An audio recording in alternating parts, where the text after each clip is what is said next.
Okay, welcome back everyone to Chapter 17, Revolutions of Industrialization, 1750 to 1914. And today we're going to compare the United States and Russian industrialization in both of those countries. Now, the Industrial Revolution soon spread to continental Western Europe. By 1900, it was established in the United States, Russia, and even Japan. And industrialization had broadly similar outcomes wherever it was established. Aristocratic, artisanal, and peasant classes declined. The middle and working classes grew. Middle-class women withdrew from paid labor, while working-class women were usually paid lower wages and had difficulty joining unions. The establishment of trade unions and socialist movements also followed wherever industrialization spread. But the spread of industrialization was affected by the cultures of the lands where it was established. Pace and timing of industrialization, the nature of major industries, and the role of the state as well. And we'll look at the comparison between the United States, Russia, and we'll even learn a little bit about Japan and the role of the state in industrialization in those countries, as well as the political expression of social conflict and things like that, all resulting from the Industrial Revolution. Now, the French industrialization was slower, perhaps less disruptive, and Germany focused at first on heavy industry, while variations are the most apparent in the case of the United States and Russia. The United States industrialization happened without socialism. The American industrialization process began with New England textiles in the 1820s, but there was explosive growth after the Civil War. By 1914, the United States was the world's leading industrial power, albeit closely linked to European industrialization. So we're talking about explosive growth. Thanks to access to resources and infusion of European capital, the United States saw a rapid process of industrialization. Importantly, the Americans developed self-sustaining investments and soon did not need to rely on foreign investment. And like I said, by 1914, the United States produced over 1/3 of the world's industrial output. Now, the U.S. government played an important role through tax breaks, land grants to railroads, laws making the formation of corporations easy, and the absence of overt regulation. And pioneering of mass production techniques and the creation of a culture of consumption through advertising, catalogs, and department stores. So this was, we see a pro-business legislation within the United States. Government support was essential to this spectacular growth. The land grants, low taxes, and a tolerance of monopolies allowed massive industrial concerns to generate profits and products. And we're talking mass production for a mass market. The Americans pioneered new techniques of mass production, like assembly lines and the methods of mass marketing. Those mail order catalogs, some of them still exist today where you get the big thick catalogs in the mail. But those were enormously popular at the beginning of the industrial era. And urban department stores to create this culture of consumption within the United States. Self-made industrialists became cultural heroes. Ford, Carnegie, Rockefeller, those are some of the most well-known ones. And they were seen as cultural heroes. Free of Europe's aristocratic prejudices, Americans came to hail these self-made industrialists as heroes who embodied an entrepreneurial spirit with hard work in a land of opportunity. When you work hard, the success follows. It's that mentality. But there were serious social divisions that arose from this. So let's first look at our map here, showing some of the major industrial coal mining areas here in green. You look through right here in the Rust Belt, and iron ore, a little bit in Alabama, there in the mid-Atlantic states and up in New England, and the silver and gold mining out in the West. And you guys, I know, learned about the 1849 gold rush in California, hence the popularity of San Francisco. I know you learned about that a couple of years ago in 8th grade. And here in red, you see these red dots. Those are major manufacturing cities, but with industrial conflict, those that are starred. And of course, the letters indicate copper mining, iron and steel mills, and oil fields. See oil right here in the southern plains. A lot of iron and steel here in the mid-Atlantic states, and even into the Ohio River Valley.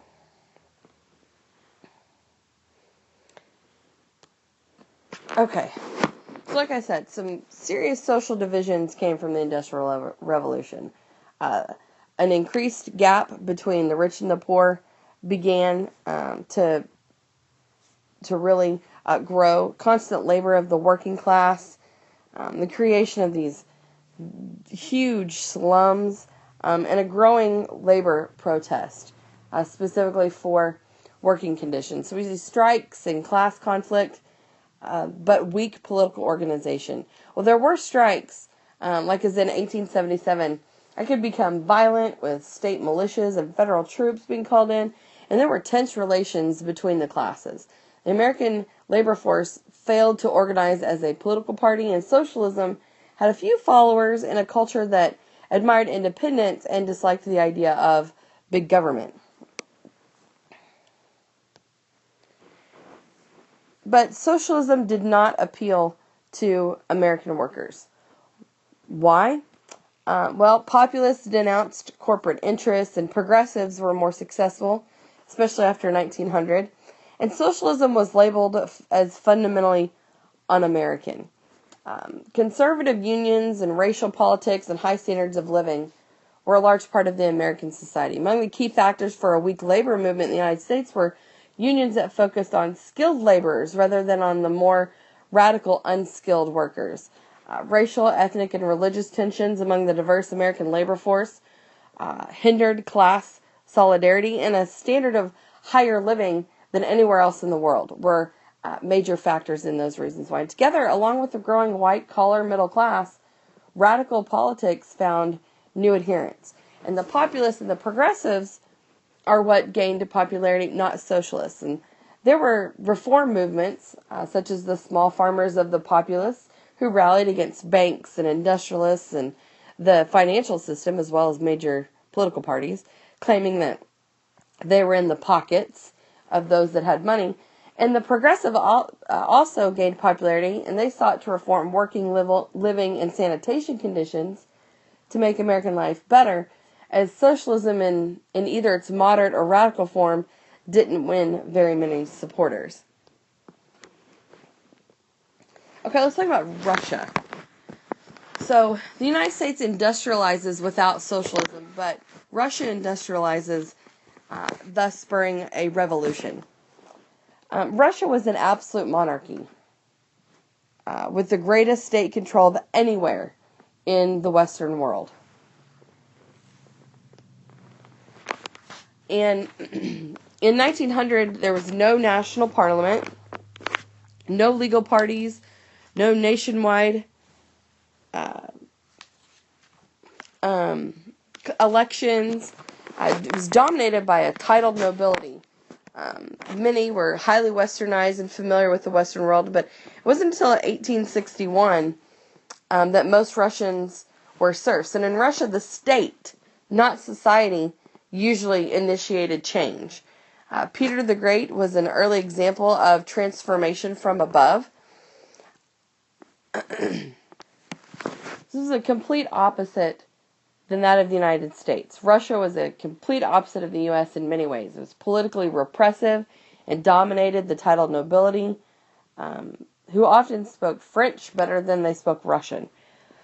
And change within Russia was state-sponsored. While in the U.S., change came from below, came from the populace and the working classes. Russia had a history of state-sponsored change and open hostility towards popular movements. Now, Peter the Great's reforms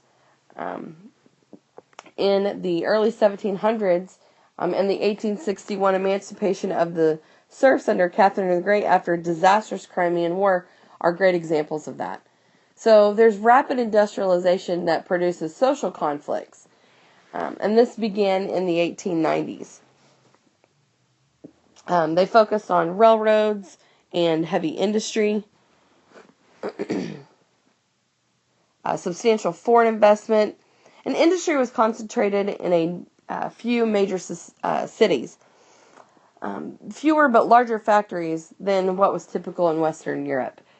So the Russian state used foreign capital to fund industrialization policies that were based upon railroads and heavy industry. While the gains were impressive, the social dislocation caused by the rise of a new middle class, which had not existed in Russia previously, and a new but impoverished proletariat or worker, created some serious social instability.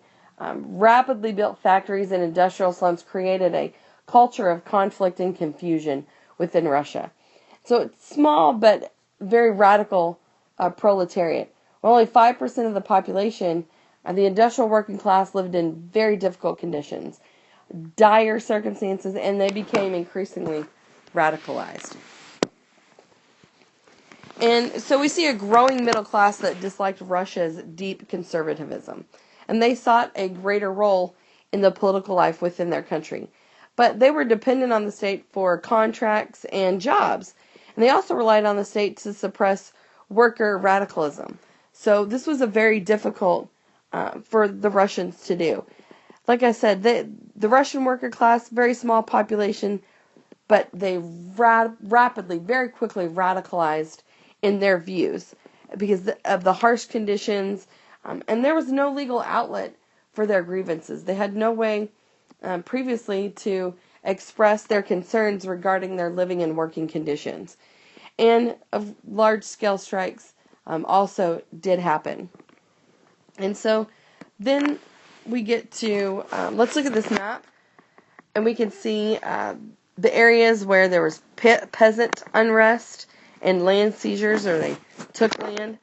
And then the workers' Soviets are in the red squares, and major strikes amongst armed workers are in the green triangles. You can see, there's a lot going on in several of their major cities. Even naval mutinies along the coast here in more than one city, and army mutinies there in St. Petersburg and Baku. So lots of social conflict and political unrest within Russia because of industrialization. With the Americans, there was at least a working class, a merchant class that had already been established, and it just grew with industrialization. In Russia, you had the peasants, who are at the bottom of society, the boyars, or the nobles, and then the monarch. There was no middle class beforehand that had already been established within Russia, and that's what made the industrialization conflict significantly more important than in the United States because of the conflict that came from this. There was no middle class beforehand. It was basically created with industrialization. But the Marxist socialism that developed appealed to many of those educated Russians, and it gave them hope for the future. And they founded the Russian Social Democratic Labor Party in 1898. It was illegally founded in 1898, and this party sought to use Marxism to create profound change in Russia. And some strands of the party were radical revolutionaries. And they got involved in workers' education and organized unions and eventually revolutionary action.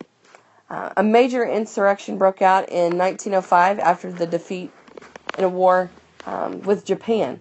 The Russians, it was a major blow to their psyche. They could not believe that they had lost a war against tiny little bitty old Japan, this little island country. And it sparked the Revolution of 1905, and it's the first of many, or the first of two major revolutions that come in Russia within the first 20 years of the 20th century. The 1905 revolution, repressive and reluctant reforms were hard to come by, and during a disastrous war with Japan, there was a spontaneous uprising in St. Petersburg in 1905. The workers went out on strike and formed councils known as Soviets, and that's where Soviets come from. The Tsar unwillingly responded with repression, but also granted limited reforms, such as the formation of a parliament known as the Duma. And these measures were only half-hearted and limited. They primarily served to raise and then dash expectations. And so there's limited and political reforms that really failed to pacify the radicals or bring about any kind of stability. In Moscow and St. Petersburg, the workers went on strike and created their own representative councils. There were peasant uprisings and student demonstrations, and non-Russian nationalities revolted. There were even military mutinies, as you saw on the map previously, the army and the naval mutinies. Non-Russian nationalists also revolted. They were brutally suppressed, but forced the Tsar to make some reforms, albeit they were limited reforms. And there's this growing belief that only a revolution would help. And World War I provided that revolutionary moment. World War I began in 1914 and ends in 1918.